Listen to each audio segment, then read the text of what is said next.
കേരളത്തിലെ ഹൈന്ദവനെ സഹായിക്കാൻ ആരുമില്ല.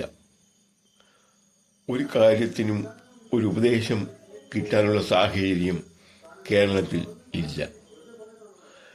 എന്തെങ്കിലും ഒരു വരുമാനം, സാമാന്യം ഭേദപ്പെട്ട ഒരു വരുമാനം ഉണ്ടാക്കാൻ എന്ത് ചെയ്യണം, എന്ത് ചെയ്താലും അത് ഉണ്ടാക്കിയെടുക്കാം എന്നൊന്ന് സഹായിക്കാൻ, ഒരാശയം ഒന്ന് കൊടുക്കാൻ, ഉത്തരവാദിത്വത്തോടെ ഒരാശയം ഒന്ന് കൊടുക്കാൻ പറ്റിയ ആരും ഹിന്ദുക്കൾക്കില്ല, ഒരു സംഘടനയ്ക്കുമില്ല.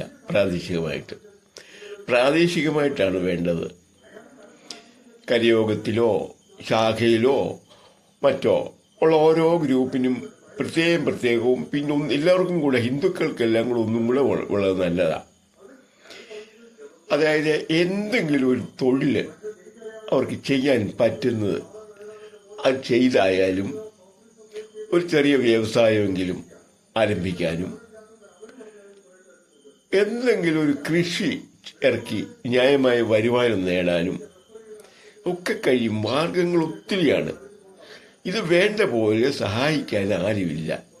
എന്നാൽ മറ്റു സമുദായങ്ങൾക്കെല്ലാം സഹായിക്കാൻ ആളുണ്ട്, പ്രാദേശികമായിട്ടുണ്ട്. ഇത് പ്രാദേശികമായിട്ട് ആരുമില്ല. ഓരോരുത്തരും അവനവൻ്റെ കഴിവ് മാത്രമാണ് അവനവൻ്റെ ജീവിതത്തിൽ പ്രയോജനപ്പെടുത്തുന്നത്.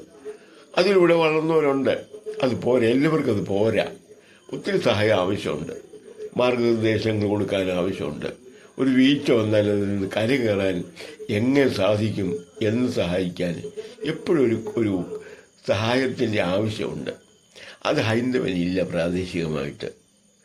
അതാണ് അവൻ ഇത്രയേറെ അധപ്പതിക്കാൻ കാരണം സാമ്പത്തികമായിട്ട്. ഇത് അനേക കാലമായിട്ട് ഇതല്ലേ സ്ഥിതി. ഇഷ്ടം പോലെ അവർക്കറിയാവുന്നതൊക്കെ ചെയ്ത് എങ്ങനെയെങ്കിലുമൊക്കെ ജീവിച്ചു പോകുന്നു എന്നുള്ള രീതിയിൽ ഒത്തിരി കാലം കഴിഞ്ഞതുകൊണ്ടാണ് സാമ്പത്തികമായിട്ട് ഉയർച്ച നേടാത്തത്. വിദ്യാഭ്യാസം കൊടുക്കുമ്പോൾ വീട്ടിൽ നിന്ന് കൊടുക്കേണ്ട വിദ്യാഭ്യാസമുണ്ട് കുട്ടികൾക്ക്. ചെറുപ്പം മുതൽ ധനത്തിൻ്റെ ആവശ്യം അവനെ പറഞ്ഞു മനസ്സിലാക്കേണ്ടതുണ്ട്. വീട്ടിലെ എല്ലാ ധനവിനിയോഗവും വരവിനെക്കുറിച്ചും കുട്ടി അറിഞ്ഞിരിക്കണം. ആ ചെറുപ്പം മുതലേ ആ പ്രായത്തിനനുസരിച്ച് കൂടി വരണം ഒരറിവ്, ധനത്തിൻ്റെ ആവശ്യം. അത് കൃത്യമായിട്ട് പറഞ്ഞു കൊടുത്താൽ മാത്രമേ ഇനിയുള്ള തലമുറയെങ്കിലും ധനം സമ്പാദിക്കാനുള്ള ശേഷിയുള്ളവനായി, തൻ്റെയുള്ളവനായി വളരുകയുള്ളൂ. ഇതറിയാൻ പാടില്ല. ഹൈന്ദവൻ ഇത് അറിഞ്ഞുകൂടാ. ഭക്തി കൊണ്ടൊന്നും ജീവിതം മുന്നോട്ട് പോവുകയില്ല. ദൈവം ആർക്കും ഒന്നും കൊടുക്കുകയില്ല, ആരും ആർക്കും ഒന്നും കൊടുക്കുകയില്ല. വെറുതെ പ്രയോജനം അവർക്കില്ലെങ്കിൽ ഒന്നും കിട്ടുകയില്ല. ഒരു മനുഷ്യനോ ഒരു സംഘടനയോ ഒന്നും ചെയ്യുകയില്ല ഒരാൾക്ക് വേണ്ടിയിട്ട്. അത് അവനവൻ തന്നെ ചെയ്യേ പറ്റുള്ളൂ. ആ ഒരു ചുറ്റുപാടിൽ ആരെങ്കിലും സഹായിക്കാമെന്ന് പറഞ്ഞാൽ അത് നഷ്ടമേ നമുക്ക് വരുത്തൂ, സൂക്ഷിച്ചില്ലെങ്കിൽ. പുറത്തു നിന്നൊരാൾ സഹായിച്ചാൽ മതം മാറ്റമോ അതുപോലുള്ള എന്തെങ്കിലും ചൂഷണം അതിൽ പിന്നിൽ കാണും. അതുകൊണ്ടാണ് ആ സംഘടനയിൽപ്പെട്ട ആൾക്കാർ തന്നെ, ഓരോരുത്തരുടെയും പ്രാദേശികമായ സംഘടനയിൽപ്പെട്ട ആൾക്കാർ തന്നെ തിരഞ്ഞെടുത്ത 2-3 പേര് അതിൽപ്പെട്ട ആൾക്കാരിലേക്ക് സ്ഥിതിഗതികൾ അപ്പോൾ അന്വേഷിച്ചിരിക്കണം, വേണ്ട ഉപദേശങ്ങൾ കൊടുക്കണം. അവരെ കൊണ്ട് തന്നെ ഒരു വരുമാനം ഉണ്ടാക്കിയെടുക്കാൻ തക്ക കഴിവിലേക്ക് അവരെ എത്തിക്കണം. ആ രീതിയിൽ സഹായിക്കുന്ന അവനവൻ്റെ സംഘടനയിൽപ്പെട്ട ഒരാളായിരിക്കണം. 1, 2, 3 പേരോ 4 പേരോ ഒക്കെ ആവാം, സൗകര്യം അനുസരിച്ച്. ഏത് കാര്യത്തിനും ഒരു ഉപദേശിക്കാൻ ഒരാൾ ഓരോ ഗ്രൂപ്പിനും ഉണ്ടാവണം പ്രാദേശികമായിട്ട്. എങ്കിൽ മാത്രമേ ഇന്നത്തെ സ്ഥിതി വളരെ മോശമായ ഒരവസ്ഥിതിയിൽ നിന്ന് മുന്നോട്ട് വരികയുള്ളൂ. പഠിത്ത കാര്യങ്ങൾ, വീട്ടുകാര്യങ്ങളിലൊക്കെ കുഞ്ഞുമായിട്ട് ഒന്ന് കാര്യങ്ങൾ അവന് മനസ്സിലാക്കണം. പണം പ്രായമാകുന്നതനുസരിച്ച് പണം വേണമെന്നും 18 വയസ്സ് വയസ്സിൽ വിദ്യാഭ്യാസ കാലത്ത് പണം ഉണ്ടാക്കാൻ കഴിഞ്ഞിരുന്നു വരാം. അത് കഴിഞ്ഞ ഉടൻ ഒരു വരുമാനം ഉണ്ടാകത്തക്ക രീതിയിലേക്ക് മാറാൻ തക്ക ഒരറിവും ഉണ്ടാവണം ധനസമ്പാദനത്തെക്കുറിച്ച്. അത് കുഞ്ഞിനെ പഠിപ്പിക്കണം ചെറുപ്പത്തിലെ. ആ പഠനം മറ്റ് സമുദായങ്ങളിലെല്ലാം ഉണ്ടല്ലോ, ഒരു കഥകളിലൂടെ അവരുടെ തന്നെ പുസ്തകങ്ങളിലുണ്ടത്. അതെ, ഇവിടെ ഉണ്ടെങ്കിലും അത് പറഞ്ഞു മനസ്സിലാക്കുന്നില്ല കുട്ടികളെ. എങ്കിലേ ഇത് ചെറുപ്പത്തിലെ ആ ആശയം കുത്തിവെച്ചാൽ മാത്രമേ പണം എങ്ങനെയെങ്കിലും നേടണം, മുന്നോട്ട് ജീവിതം നന്നായിട്ട് കൊണ്ടുപോകണം എന്നുള്ളൊരു തോന്നൽ കുട്ടിക്കുണ്ടാവുകയുള്ളൂ. അത് നിശ്ചയമായിട്ടും മാതാപിതാക്കൾ വേണം കുട്ടികളെ ചെറുപ്പം മുതലേ ഇത് അഭ്യസിപ്പിക്കാൻ, അവരെ പറഞ്ഞ് മനസ്സിലാക്കാൻ. കടയിൽ സാധനം വാങ്ങാൻ പോകുമ്പോഴും സംസാരത്തിൽ നിന്ന് അവൻ മനസ്സിലാക്കണം പണത്തിൻ്റെ വില. മറ്റാൾക്കാരുമായിട്ട് പണത്തിൻ്റെ ഡീലിംഗ് നടത്തുമ്പോൾ അതെങ്ങനെ അവർ കൈകാര്യം ചെയ്യുന്നു എന്ന് നമ്മളറിയണം. ഇതൊക്കെ ധനം വിനിയോഗത്തെക്കുറിച്ചുള്ള പഠനം സുഗമമാക്കും, പ്രയോജനമാകും, വളരെ ഗുണം ചെയ്യും. ധനമാണ് ഇന്ന് കേരളത്തിലെ ഹൈന്ദവൻ്റെ പ്രധാന പ്രശ്നം. അത്രയും ഗൗരവമുള്ള പ്രശ്നമൊന്നും ഉണ്ടെന്ന് എനിക്ക് തോന്നുന്നില്ല. ധനം കൈവൽ വന്നാൽ ഇന്നുണ്ടാകാവുന്ന പല പ്രശ്നങ്ങളിൽ നിന്നും നിസ്സാരമായിട്ട് ഊരിനിൽക്കാൻ സാധിക്കും.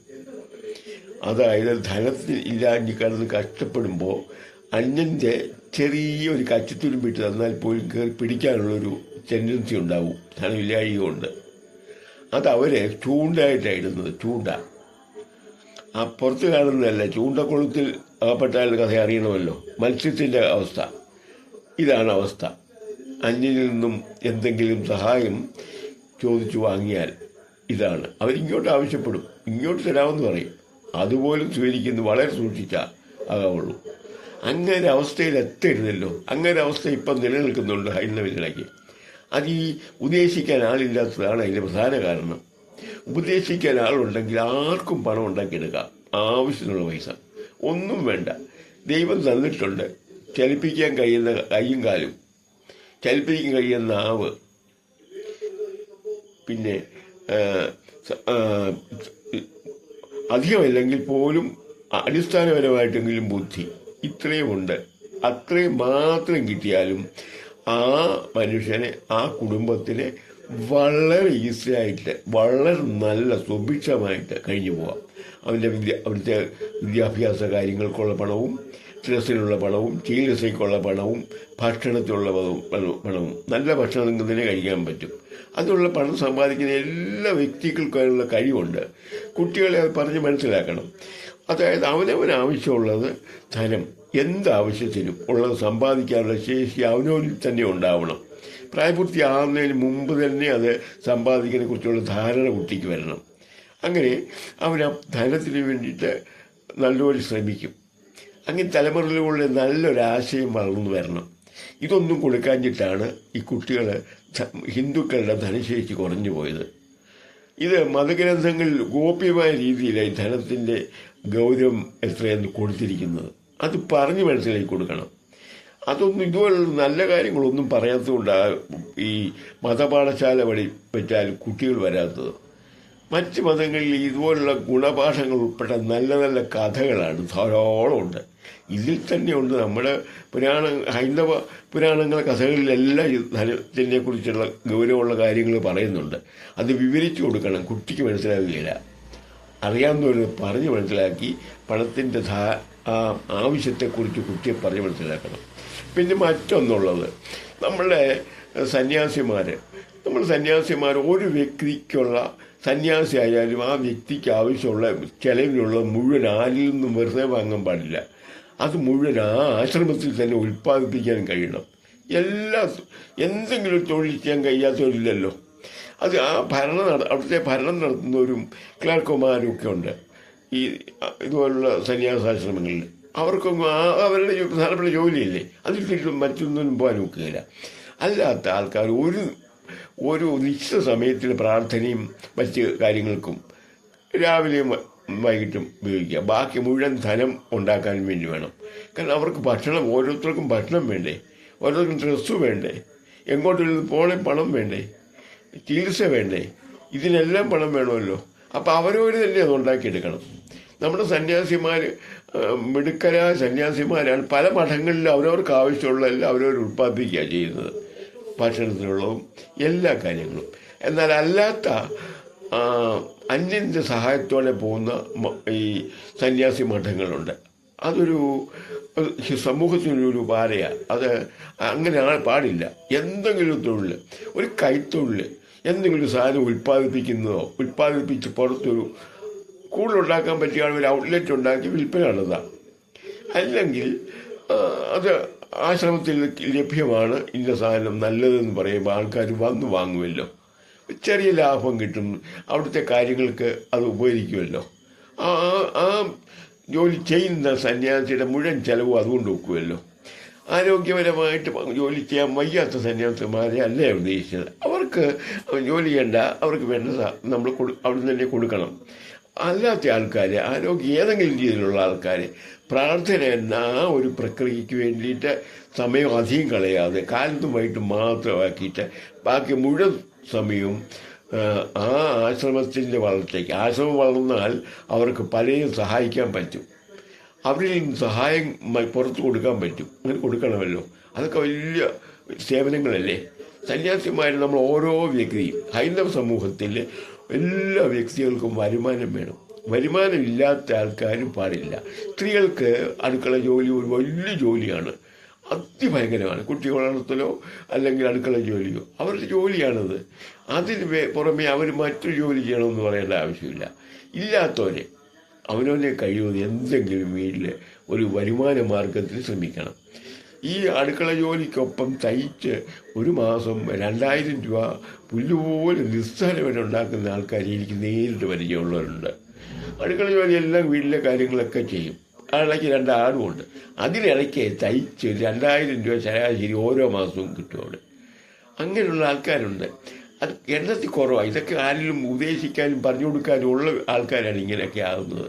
ഇതൊന്നും പറയാതെ കൊണ്ടാണ് ഈ ഹൈന്ദവ സമൂഹത്തിൽ സാമ്പത്തികമായിട്ട് ഇത്രയേറെ ബുദ്ധിമുട്ട് അനുഭവിക്കുന്നവരുള്ളത്.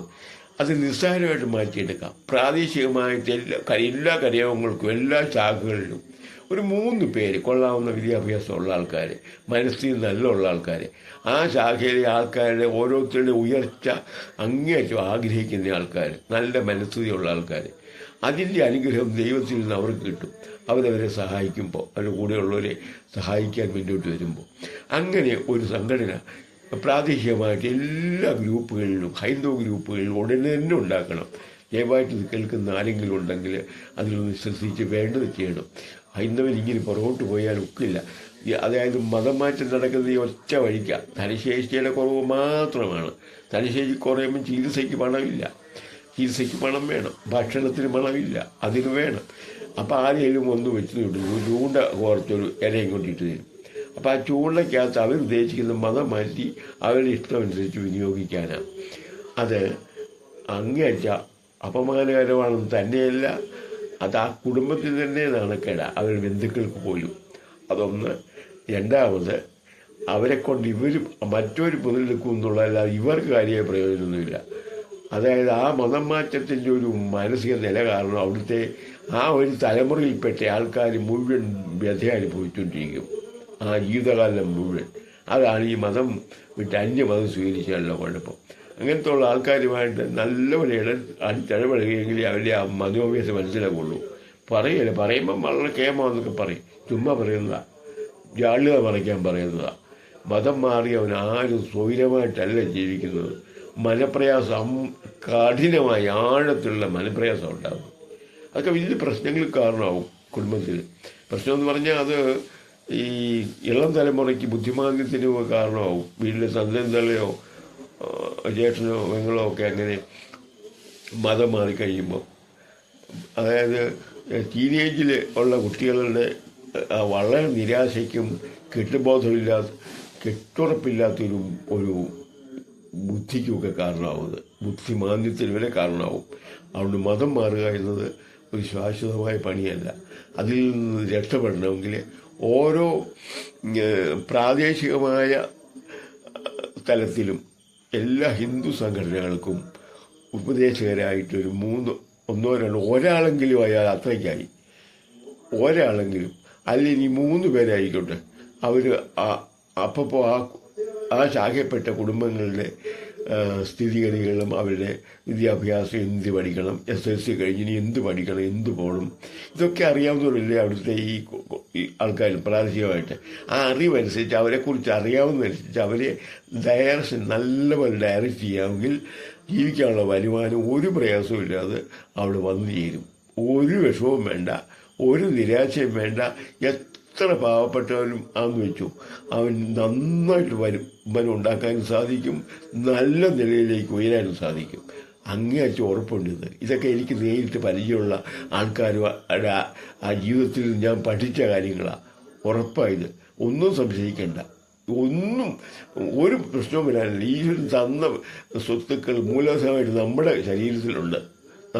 അത് അങ്ങോട്ട് ഉപയോഗിച്ചാൽ മാത്രം മതി.